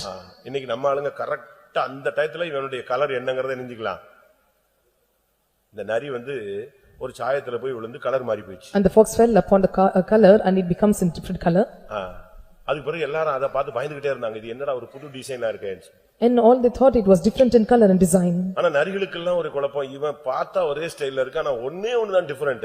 நம்ம எல்லாரும் ஒரு trip ஊளையிட்டு பாப்போமே. And the foxes, அந்த புத்தி ஜென்ம புத்தி வந்துருச்சுன்னா ஊளையிட்டுருனா, அதே மாதிரி எல்லா நரியும் கத்திச்சு, இது வழக்க தோஷத்துல நின்றுச்சு, கத்திடுச்சு. அதே மாதிரி நம்மால் கரெக்டா கல்யாணத்துக்கு பழக்க தோஷத்துல எங்க வந்து நின்றுவான். அதுக்கு பல காரணங்கள் சொல்லுவாங்க, அது பேசும்போது பாக்கணும் பாருங்க. our people also in the actual according to the habitual practice, and they will show their color outside. அந்த நேரத்துல தான் கரெக்டா வந்து நிப்பா. At that particular place they will stand there. ஆனா இவன் சொல்றான், அப்படி நீ சொல்லாத. And you should not show forth. பொன்தாகனுடைய அடுத்த மைண்ட், எப்பவும் எஸ்தருடைய சுக செய்தி. And his other mind is always a good tidings of Esther. Esther 2ஆம் அதிகாரம் 11ஆம் வசனம். Book of Esther chapter 2 verse 11. எஸ்தருடைய சுக செய்தியையும் அவளுக்கு நடக்கும் காரியத்தையும் அறிய மொர்தெகாய் நாடோறும் கன்னிமாடத்து முற்றத்துக்கு முன்பாக உலவுவான். டெய்லி அவன் வாக்கிங் போறது இடம் எங்கதான்? கன்னிமாடத்துல வந்து தான் சுத்திட்டே இருப்பான். And there he will walk around and he will go to the best அவனுக்கு வந்து place of them. எஸ்தரின் சுக செய்தி தெரியணும். And he must know the good tidings of Esther. அவளுக்கு இன்னைக்கு என்ன ஸ்டெப் நடந்திருக்கு? And what step would happen to her? நல்லா புரிஞ்சுக்கங்க. You must understand well. உனக்குள்ள இருக்கிற மனவாட்டி எப்படி இருக்கா அதுதான் முக்கியம். And you must see how was the bride அவளுடைய new? சுக செய்தி எப்படி? And what is her news? அவளுக்கு டெய்லி என்ன நடக்குது? And what happened to her இது every யாருடைய day? Character? And what is the character of whose character it was? தேவன் ஏதேன் தோட்டத்துல என்ன செஞ்சாரு? டெய்லி வந்து அவன் எப்படி இருக்கான்னு பார்க்க வருவார். And every day the Lord moved in Eden garden how he was. நம்முடைய ரெண்டு சிருஷ்டிப்பு எப்படி இருக்கு? And how the two creation Adam was. ஏவாள் எப்படி இருக்காங்க? And how the Adam and Eve. அவங்க வளர்ச்சி எப்படி இருக்கு? How is their அவங்க growth? சுக செய்தி எப்படி இருக்கு? And how their gladdings. நல்லதான் பாத்துக்கிட்டே வந்தார். ஒரு நாள் தான் பார்த்தபோது என்னது? வளர்ச்சி இல்ல, வீழ்ச்சி நடந்தது. And one day he looked after there was no growth but falling. அப்ப தேவனுடைய சிந்தை யாருக்கு இருக்கு? Whose mind was with? மொர்தெகாய்க்கு இருக்கு. It was with Mordecai. அவன் மைண்ட்ல வேற எதையுமே யோசிக்க மாட்டான். And he will never think in his mind. அவன் மைண்ட்ல காலையில எந்திரிச்சா இன்னைக்கு என்ன சுத்திகரிப்பு நடந்துச்சோ, இவ அடுத்த ஸ்டெப்புக்கு வந்துட்டாளா, ராஜஸ்திரியா மாறிடுவாளா, அவளுக்கு சுகமா இருக்காளா, ஏதாவது டல் ஆயிடுச்சா, இவன் மைண்ட் முழுசும் அதுபோல உன்னுடைய சிந்தை ஆவிக்குரிய சிந்தையாவே மாறிடும். Is she well and she become a queen and she was how is her tidings and how is her present state and growth and completely his mind was spiritual and our minds should be changed as spiritual. உன்னுடைய ஜெபம், உன்னுடைய விசுவாசம், உன்னுடைய பிரதிஷ்டை, உன்னுடைய Bible reading, உன்னுடைய விசுவாசம், உன்னுடைய இதேதான் உன் மைண்ட்ல ஓடிட்டு இருக்கணும். And this mind the thing must revolve in your mind, your fasting, your prayer, your love, your kindness and charity and this things உனக்குள்ள must go உருவாகுற in அந்த you. மனவாட்டியை தான் உன்னுடைய மைண்ட்ல வந்துகிட்டே இருக்கணும். The bride which is forming in you must come in your mind always. இன்னைக்கு உலகத்துல பாருங்க ஹெல்த் செக்அப் பண்றாங்க. And you can see in the world they have the medical checkup, அப்படிதானே? health checkup. ஃபுல் பாடி செக்அப்லாம் இப்ப புதுசா வந்துருச்சு. And now they have the full body checkup. நீ யாராவது போய்டாத, நீ வந்து கிருபையில ஓடுற ஆளு, உன் சரீரத்துல 72 வியாதி இருக்கும், ஆனாலும் கர்த்தர் ஒண்ணுமில்லாத மாதிரி கொண்டு வந்துட்டு பாரு. நீ அங்க போய் காட்டின 82 காட்டும், அதோட எல்லாம் முடிஞ்சு போச்சு. You run by grace, but if you go after this medical checkup it will increase to 82. That it's the life is over by that. நீ அங்க போன உடனே சொல்லுவான், நீ உயிரோடயா இருக்க அப்படிமா, அப்பமே நீ பாதி செத்துருவ. When you go there they ask you are you alive and you will have death. இவ்வளவு காம்ப்ளிகேட்டட் பாடியை வச்சுக்கிட்டு எப்படியா நீ வந்த அப்படிமா. அப்பதான் யோசிப்போம், அப்ப நம்ம தெரியாம வந்துட்டு உங்களுக்கு வந்ததே செத்துக்கு தான் வந்திருக்கணுமோ அப்படின்னு யோசிப்போம். And with this complicated complaint how you can come here you make clear but they will make you confused. உன்னைய கிருபையில அபிஷேகத்துல பிரதிஷ்டையில அப்படி உன்னை அழகா மேனேஜ் பண்ணி பொத்தி சீயோன் எருசலேம் கொண்டு போயிறதுக்கு அவர் ரெடியா இருக்காரு. And by faith and by grace and consecration and he was carrying you and somehow to take you to Zion. உன் சுக செய்தியை அறிய And to make your news. தேவனும் ரொம்ப கவனமா இருக்கிறார். And God is also well watching you. தேவன் பாருங்க ஆதாம் ஏவாளை தேடி வர்றாரு. And see God he is looking just searching after Adam and Eve. நிலவரம் மோசமா போயிடுச்சு. And their condition was worse. உடனே ஒரு ஆட்டு அடிச்சு என்ன செய்றாரு? ஒரு உடை உடுத்துகிறாரு. And now they have given the lamb and given them. அதுபோல இவன் டெய்லி போய் அவளை பத்தி ஏதாவது நியூஸ் கிடைக்கான்னு பார்த்து வச்சிருவான். And he will look after them some any news is about her. அவ அந்த கன்னி மாடத்து உச்சில நின்னு என்ன செய்வா? இவன் வந்துட்டானான்னு டெய்லி பார்த்துட்டே இருப்பா. And he will go after the courts of the women's house and look whether ஒரு நாள் பாக்கும்போது one day when she looked after யாரு வரா? who king? இவ பாக்கும்போது மொர்தெகாய் வர்றான். When she looked then Mordecai எப்படி came. வர்றான்? How he came? டெய்லி டீசென்ட்டா வந்து அந்த வாயில் காப்பவன்ட்ட காப்பான், எப்படி எஸ்தர் எப்படி இருக்கா அப்படின்னு தெரிஞ்சுக்குவான். இல்ல நேத்து சுத்திரிப்பு நடந்துச்சு, இன்னைக்கு கொஞ்சம் ஸ்டைல் மாறி இருக்கு, இன்னும் நல்லா வந்துருவா, ஓகே சோமா இருக்காளா, சோமா, அதோட சமாதானமா போய் எங்க உட்காந்துவான், கேட்ல உட்காந்துவான். He will move in peace by inquiring on how Esther was and how is her growth and how is the condition is going to the keeper. அவ அங்க இருந்து பாப்பா. And she will watch from there. வந்துட்டானா, தகப்பன் வந்துட்டாரா, right, okay, நல்லா இருக்காரா, okay. And did father come and see எப்படிப்பட்ட okay. ஒரு ஐக்கியம், ஒரு பாசம், இணைப்பு. And see how the fellowship and love and how much of unity among them. ஒரு நாள் One day இவன் எல்லாத்தையும் சட்டை கிட்ட எல்லாம் கிழிச்சிட்டு போய் நின்னான். One day he was torn all his shirts and moved their அவ place. மேல இருந்து பாக்குறா. She watched from above. என்ன நடந்துச்சு? What happened to him? உடனே அவன் சொல்லி விடுறான், நம்முடைய பிரச்சனை என்னது, யூதர்களுக்கு பிரச்சனை வந்துருச்சு, மொத்தமா ஆமான் அழிக்க ட்ரை பண்ணிட்டான்னு சொல்றான். And suddenly he sent the news and there was a problem among the Jews and Haman trying to destroy everything. கிழிச்சு புழுதி போட்டுட்டு அலறிட்டு கத்திட்டு கிடக்குறான், ஆண்டவரேன்னு சொல்லி. He tore the garments and he shouted and he lamented and he called unto God. ஆத்துமாக்கள் அழிகிறத பார்த்து உனக்கு கண்ணீர் வரணும். And you must have the tears looking unto the perishing souls. இயேசு எருசலேமின் குமாரத்திகளை பார்த்து என்ன செய்தாரா?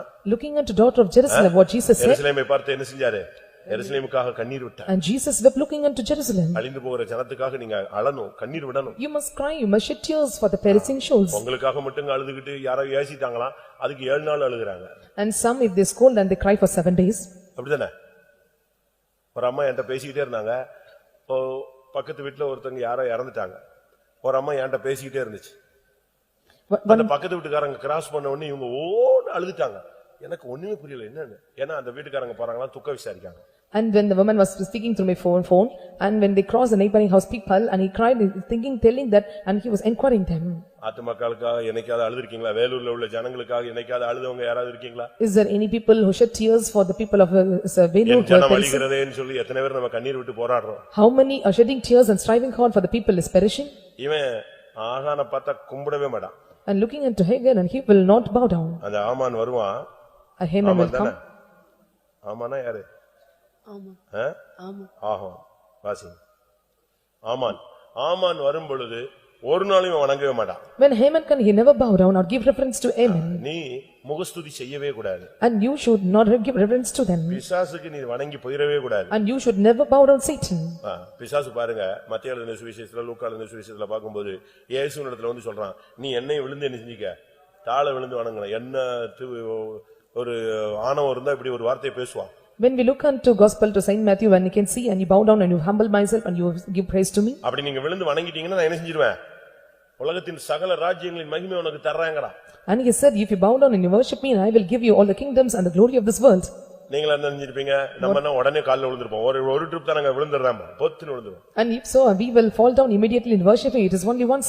பொண்ணு கொடுத்தாலே கால்ல விழுந்துறோம். திருப்பி இவன் உலகத்தின் மகிமையை கொடுத்தா ஏன் கால்ல விழ மாட்டான்? If we give damsel we fell on the feet and if they give the glory of this world why not we fall on him? ஆனா இவன் அப்படி ஆளே கிடையாது. But he is not like that. பிசாசு கால்ல நான் விழவே மாட்டேன். And he will never fall on the feet of this Satan. இவன் வஸ்திரத்தை கிழித்துக் கொண்டான். He torn his garments. ஜனங்களுக்காக மன்றாடினான். He plead for the people. இப்போ இவன் வஸ்திரத்தை கிழிச்சான்னு தெரிஞ்ச உடனே அங்க இருந்து எஸ்தர் என்ன செய்றா, சும்மா புது Dress கொடுத்து விடுறா.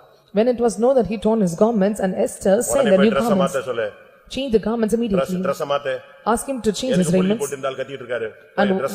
Why he shouts and lament and make him to change the garments? இந்த வேலை எல்லாம் ஆகாது. And this work will not be worked. இந்த மார்க்கத்துல வந்துட்ட பிறகு இருதயத்தை கிழிக்கிறதானே தவிர சுகபோக வாழ்க்கை எனக்கு வேண்டாம்ட்டான்.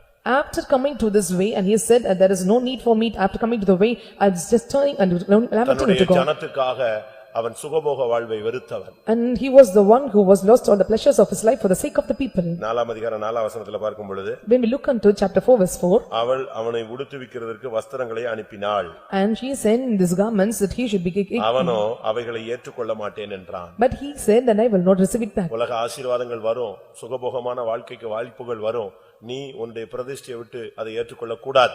The worldliness and the pleasures of the world will come but for the sake of the Lord and you should not accept all these. கர்த்தருடைய பரிசுத்த நாமத்துக்கு மகிமை உண்டாவதாக. May the God's holy name be glorified. அவன் அரண்மனையில வேலை செஞ்சிட்டு இருக்கான். And he worked in the prison. அப்ப ரெண்டு பேர் பேசிக்கறாங்க. And he worked in the palace and both speak together. ராஜாவுக்கு ரெண்டு பேர் பேசுறாங்க. And they spoke against the king. உடனே போய் ராஜாவுக்கு தெரியப்படுத்திட்டான். And they revealed immediately to king. Raja பாதுகாக்கப்பட்டார். And king was preserved on that day. ஆனா அந்த ஊழியம் செஞ்சதுக்காக அவன் பிரதிபலனை எதிர்பார்க்கவே இல்ல. He never gained for the reward that he had ministry that he had done. இந்த மார்க்கத்துல வந்துட்ட பிறகு நீ உலகத்துல கனத்தையும் மகிமையும் பிரதிபலனையும் நீ என்ன செய்ய கூடாது, எதிர்பார்க்க கூடாது. After coming to this religion and this way and you should not expect the glory and honor from the world. அது நீ சரியான விதத்துல சத்தியத்தை புரிஞ்சிக்கணும். And you must understand the truth in a proper way. ரெண்டு பேர் 2ஆம் அதிகாரம் 21ஆம் வசனத்தை பார்க்கும் பொழுது when we look into chapter 2 verse 21 அங்க ரெண்டு பேர் அகாசுவரின் மேல் போல கைவிட வகை தேடினார்கள். and they both they take a time to take a help from the Ahasuerus. அழகா எஸ்தருக்கு விஷயத்தை சொல்லி அவங்க ரெண்டு பேர்ட்ட இருந்து தப்புவிக்க வச்சான். And he mentioned the matter to the Esther and they rescued them, they rescued the king from them. அதுக்கு பிரதிபலனை எதிர்பார்க்கல.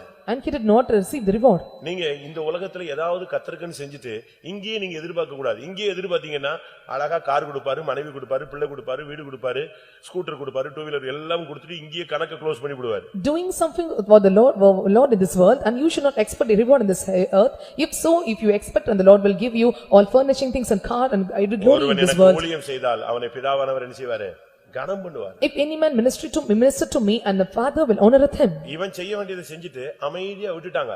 And he done everything but kept silent. இது 2ஆம் அதிகாரத்துல நடந்த சம்பவம். And this is incident happened in second chapter. 3ஆம் அதிகாரத்துல பிரச்சனை இல்ல, 4ஆம் அதிகாரத்துல பிரச்சனை இல்ல, 5ஆம் அதிகாரத்துல பிரச்சனை இல்ல, 6ஆம் அதிகாரம் வரும் பொழுது ராஜா இதை படிச்சு பார்க்கறான். No problem in 3rd, 4th and 5th chapter but when they came to the 6th chapter king read it. அப்பதான் அவனுக்கு புரியுது ஓஹோ இப்படி ஒருத்தன் நம்மை பாதுகாத்திருக்கிறான். And then you can understand, and such a man protected us.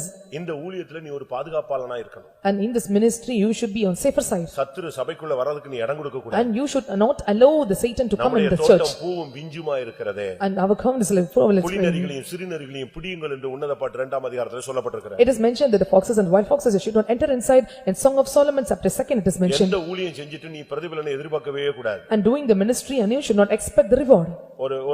ஒருத்த ரோட்ல கீழ கிடக்குறான், அவனை தூக்கி விட்டுட்டு அவன்கிட்ட ஏதாவது எதிர்பார்த்திருப்பீங்களா?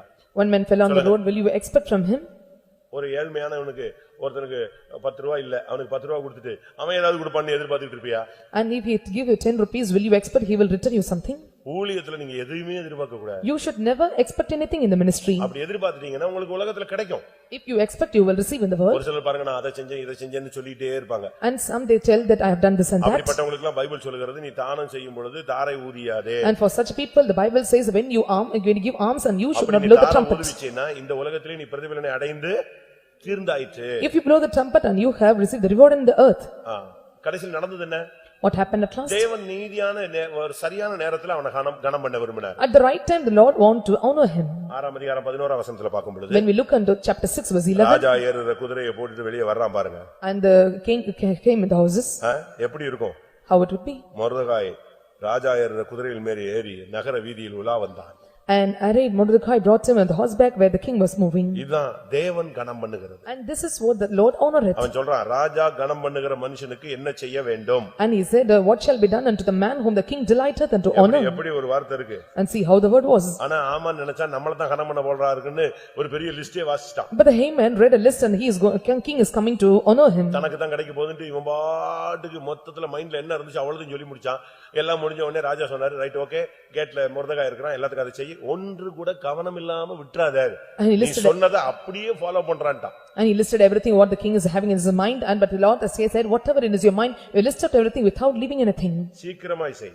And you must hastily do it. 10ஆம் வசனத்துல நீ சொன்ன எல்லாவற்றிலும் ஒன்றும் தவறாதபடி பார் அப்படினா. And verse 10 it said, let nothing fall out that thou have spoken. மனுஷன் கனம் பண்றதை விட தேவன் கனம் பண்றது ரொம்ப டாப்பா இருக்கும். And when God honoreth you, it is top where more than man honoreth you. மனுஷன் கனம் பண்ணா அது மறைஞ்சு போயிடும், தேவன் கனம் பண்ணா அது என்றென்றைக்கு இருக்கும். When man honoreth you, it will be hidden, it will be gone away, but when God honoreth, it will remain forever. நீ கர்த்தருக்காக எதையாவது செஞ்சிட்டு ஏதாவது கிடைக்கும்னு நினைக்காத. கர்த்தர் உனக்கு அருமையான நேரத்துல ஒருவன் எனக்கு ஊழியம் செய்தால் பிதாவானவர் அவனை என்ன செய்வாரு? ஒருவன் எனக்கு ஊழியம் செய்தால் அவனை பிதா நிச்சயமா கனம் பண்ணுவார். When you do something for the Lord and you should not expect the reward from him, but when the Lord says, when he honoreth to ministereth to me, and the Father will honoreth him. இப்ப நடந்தது என்ன? And what happened there? அவனுக்கு மோதிரம் கிடைச்சது. And he got the ring. 8ஆம் அதிகாரம் 2ஆம் வசனத்துல பார்க்கும்போது, according to chapter 8 verse 2, அவனுக்கு மோதிரம் கிடைச்சது. And he got this ஆமான் கையில உள்ள மோதிரம் இவன் கையில வந்துருச்சு. And the ring in Haman's hand came to his hands. அரண்மனைக்கு அதிகாரியாக மாறிவிட்டான். And he became the province of the palace. 8ஆம் அதிகாரம் 15ஆம் வசனத்தை பார்க்கும்போது, when we look unto 8:15, இளநீலமும் வெள்ளையுமான ராஜவஸ்திரம், பெரிய பொன்முடி, பட்டு முரத்தாவரம் அணிந்தவனாய் ராஜாவினிடத்திலிருந்து அவன் புறப்படுகிறான். Royal apparel of blue and white with a great crown of gold and garment of fine linen and purple, and he was departing the king's presence. நீ கர்த்தருக்காக நின்னா இந்த உலகத்துல இருந்து நீ டாப்ல ஏறும்போது மனவாட்டியாய் அலங்கரிக்கப்பட்ட மனவாட்டியாய் மேல போய் சேருவ. If you minister for God and Lord will make you in the top position as the adorned bride, you will be taken up. உனக்கு அந்த honor கர்த்தர் நிச்சயம் தருவார். And surely the Lord will give that honor at you. நம்ம இப்படி ஒரு life வாழும் பொழுது, when we practice this life, நம்ம சபையில ஜனங்க தானா வருவாங்க. Our people will come automatically to our church. வாசிங்க 8ஆம் அதிகாரம் 17ஆம் வசனம். 8:17. ராஜாவின் வார்த்தையும் அவனுடைய கட்டளையும் போய் சேர்ந்த எல்லா நாடுகளிலும் எல்லா பட்டணங்களிலும் யூதருக்குள்ளே அது மகிழ்ச்சியும் களிப்பும் விருந்துண்டு கொண்டாடுதலும் நல்ல நாளுமாயிருந்தது. யூதருக்கு பயப்படுகிற பயம் தேசத்து ஜனங்களை பிடித்ததினால் அவர்களில் அநேகர் யூத மார்க்கத்தில் அமைந்தார்கள். நீங்க கர்த்தருக்காக நிக்கும்போது கர்த்தர் ஜனங்களை கொண்டு வருவார். When you stand for the Lord will bring people. எதிர்பாராத ஜனங்கள்லாம் சபைக்குள்ள வரும். The people those were not expected will come to the church. பாருங்க, இப்ப சின்னவன் யாரா மாறிட்டான்? இப்ப சின்னவன் யாரா மாறியாச்சு? நம்ம சப்ஜெக்ட் அதுதான், சிறியவன் பெரியவனாய் மாறி. A small one become great. This is our subject. சின்னவன் ஆயிரமும் சிறியவன் பலத்த ஜாதியுமாய் மாறும். A little one become 1,000, a small one about the great nation. கர்த்தர் ஒரு மகிமையான ஒரு வேலையை நமக்குள்ள தொடங்கி இருக்கிறார். The Lord has started a great glorious work in us. Let us all close our eyes. Amen. நீயும் நானும் ஒரு மொர்தெகாயாய் மாற வேண்டும். You and I must be changed as a Mordecai. கர்த்தருடைய பார்வையில நீங்க உலகத்தின் பார்வையில சின்னவங்களா இருந்தாலும் கர்த்தருடைய பார்வையில் நீங்கள் பெரியவர்கள். You may be small, a little among the sight of the world, but you are great in the sight of the Lord. எப்படி அப்படி மாற முடியும்? How you can be changed? நீ தேவனுடைய வலதுகரத்தில் உள்ளவனாய் மாற வேண்டும். And you must be the one for standing in the right hand of God. சத்தியத்துக்கு நீ தலை வணங்க வேண்டும். And you must bow down for the truth. ஊழியங்களில் நீங்கள் ஃபேமஸா மாற வேண்டும். And you must become the famous in the ministry. தெளிந்த புத்தியுள்ள ஆவி உள்ளவளாய் மாற வேண்டும். And you must have this sober mind spirit. நீங்கள் கர்த்தரை துதிக்கக்கூடியவளாய் மாற வேண்டும். And you must be the one praising God. அப்பொழுது இந்த மார்க்கம் உன்னை பெரியவனாய் மாற்றும். Then this way will make you great. கர்த்தருடைய அரண்மனையில கர்த்தரை நீ சேவிக்க வேண்டும். And you must serve the Lord in the palace. உனக்குள்ள ஒரு மறைவான நட்சத்திரம், ஒரு சரியான ஒரு கற்புள்ள கன்னிகை உருவாக்கப்பட வேண்டும். A hidden star, a chaste virgin, stateless must be found in you. உனக்குள்ள अनेகரை நீதிக்கு உட்படுத்துகிற ஒரு பழக்கம் இருக்க வேண்டும். And you must have the practice to make anyone in this உனக்குள்ள ஒரு மிருது righteousness. செடியை ஸ்மூத்னஸ் நீ வளர்க்க வேண்டும். You must grow up the myrtle tree, smoothness in you. ஆமென். எத்தனை பேர் வாஞ்சிக்கிறீங்க? How many of you desire this? அப்படி வாஞ்சிக்கிறவங்க எல்லாரும் கண்களை மூடி முழங்கால் படிங்க. Those who desire, close your eyes and bend your இந்த knees. சூழ்நிலையில உங்களுடைய பூர்வோத்தரத்தை தெரிவிக்காதே. And you should never break out your kindred and the nations in you. சுகபோகம் உன்னை தேடி வரும், ஏற்றுக்கொள்ளாதே. The pleasures of things will seek after you, but you should not accept. இதயத்தை கிழித்து தேவனுடைய வீட்டின் வாசல்ல கிட. Rent your hearts and stay in the door of the Lord. ஆமென். ஆண்டவருடைய வாசற்படியில் காத்திருப்பதே நல்லது. It is good for you to stay in the gates of the Lord. ஆயகாமிய கூடாரங்களில் தங்குவதை பார்க்கிலும் உம்முடைய வாசஸ்தலத்தில் உம்முடைய வீட்டின் வாசற்படியில் தரித்திருப்பது நலம். It is good for me to stay in the tents and the gates of the door, to stand in the typical tents. கர்த்தர் உன்னை கனம் பண்ணுவார். And the Lord will honor you. உன்னை பெரியவனாய் மாற்றுவார். The Lord will change you great. அபிஷேகத்துக்கு அந்த மாற்றும் சக்தி இருக்கிறது. Anointing is having the power to change you. ஒரு 2 நிமிஷம் எல்லாரும் கர்த்தருடைய வார்த்தைகளுக்கு நம்மை சமர்ப்பிப்போம். For 2 minutes let us all surrender to the word of God. மொர்தெகாயை நடத்தின அந்த ஆவியானவர் நம்மை நடத்தட்டும். The Lord who led Mordecai led us. மொர்தெகாயை லீட் பண்ண அந்த ஸ்பிரிட் நமக்குள்ள வரட்டும். The spirit that led Mordecai let it lead us. சரியான ஒரு தெய்வீகம் அவனுக்குள்ள உருவானது. The right divinity was made in him. அவன் ஒரு ராஜஸ்திரியை வளர்த்தான். And he brought up the queen. அது ராஜஸ்திரியாய் மாறினாள். At last she became a queen. அவளுக்கு ஒரு சிங்காசனம் கிடைத்தது. At last she received a throne. ஆமென். அதுபோல அவனுக்கு ஒரு சிங்காசனம் கிடைத்தது. At the same time he too received the throne. ஆமென். அவன் பெரியவனாய் மாறி போனான். And he became a great at last. அந்த சின்னவனை பெரியவனாய் மாற்றுகிற வல்லமை நமக்குள் வரட்டும். The power to change the little one as a great, let it come in உன்னுடைய us. தாழ்விலும் அவர் உன்னை நினைக்கிறவர். The Lord who is kept in the lowliest esteem.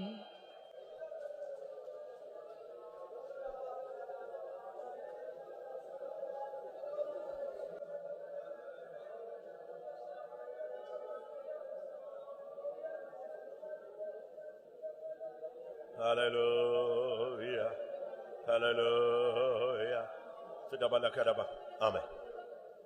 இந்த வார்த்தைகள்ல எனக்கு ஒரு வார்த்தை கிடைத்ததுன்னு நிச்சயம் உள்ளவங்க கைகளை வைங்க. Among these words I too received a word from me. Those who have the certainty, lift up your இந்த hands. வார்த்தைகளுக்குள் எனக்கு ஒரு வார்த்தை கிடைச்சது. And I received a word among these words. அந்த வார்த்தை உன்னை நடத்தும். That word will lead you. அந்த வார்த்தை உன்னை உருவாக்கும். That word will form you. அந்த வார்த்தை உன்னை பாதுகாக்கும். That word will protect you. அந்த வார்த்தை உனக்குள்ளே சிருஷ்டிக்க வேண்டியவளை சிருஷ்டிக்கும். What is needed to be created in you, that word will create அந்த you. வார்த்தை உனக்குள்ளே வளர்க்க வேண்டியவளை வளர்க்கும். That which needs to be growing in you, that word அந்த will grow வார்த்தை you. உன்னை பெரியவனாய் மாற்றும். That word will change you great. உம்முடைய காருண்யம் என்னை பெரியவனாக்கும். My faithfulness made me great.